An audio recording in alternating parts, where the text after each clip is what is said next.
ദീപക്, ദേഹഭാഗങ്ങൾ ആംബുലൻസിലേക്ക് മാറ്റുന്ന ദൃശ്യങ്ങളും നമ്മളിപ്പോൾ കാണുന്നുണ്ട്. അർജുൻ്റെ മൃതദേഹം ഇപ്പോൾ ആംബുലൻസിലേക്ക് മാറ്റുകയാണ്.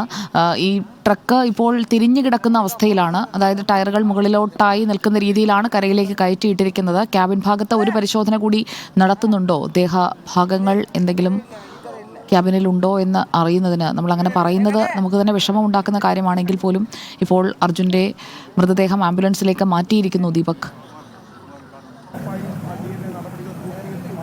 യെസ്, ഞാനതാണ് നേരത്തെ സൂചിപ്പിച്ചത്. ഒരു ഭാഗത്ത് ഈ വാഹനം പുറത്തേക്ക് എത്തിക്കാനുള്ള ശ്രമങ്ങൾ നടക്കുമ്പോൾ മറുവശത്ത് അർജുൻ്റെ മൃതദേഹത്തിൻ്റെ ഭാഗങ്ങൾ കണ്ടെത്തി അത് ഡിങ്കി ബോട്ടിലേക്ക് മാറ്റുന്നത് കൂടി നമ്മൾ കണ്ടിട്ടുണ്ടായിരുന്നു. ആ മൃതദേഹ ഭാഗങ്ങൾ ഇപ്പോൾ അങ്കോലയിലെ ആശുപത്രിയിലേക്ക് മാറ്റുന്ന നടപടികളിലേക്ക് കടന്നിട്ടുണ്ട്. നിലവിൽ ആ ദേവസ്ഥാനം ഉൾപ്പെടെയുള്ള പ്രദേശത്തേക്ക് ആ ഡിങ്കി ബോട്ടിൽ മൃതദേഹം എത്തിച്ച ശേഷം ആംബുലൻസിലേക്ക് മാറ്റി കഴിഞ്ഞിട്ടുണ്ട്. അല്പസമയത്തിനകം തന്നെ ആശുപത്രിയിലേക്ക് എത്തിക്കും. ഇനി വേണ്ടത് ആ ഒരു നടപടിക്രമം എന്നുള്ളതാണ്. അതായത് DNA പരിശോധനയിലേക്ക് കടക്കേണ്ടതുണ്ടോ, അല്ലെങ്കിൽ ബന്ധുക്കൾ ഈ കാര്യത്തിൽ സ്വീകരിക്കുന്ന നിലപാട് എന്താണ് എന്നുള്ളത് സംബന്ധിച്ച ഒരു വ്യക്തതയാണ് വരുത്തേണ്ടത്.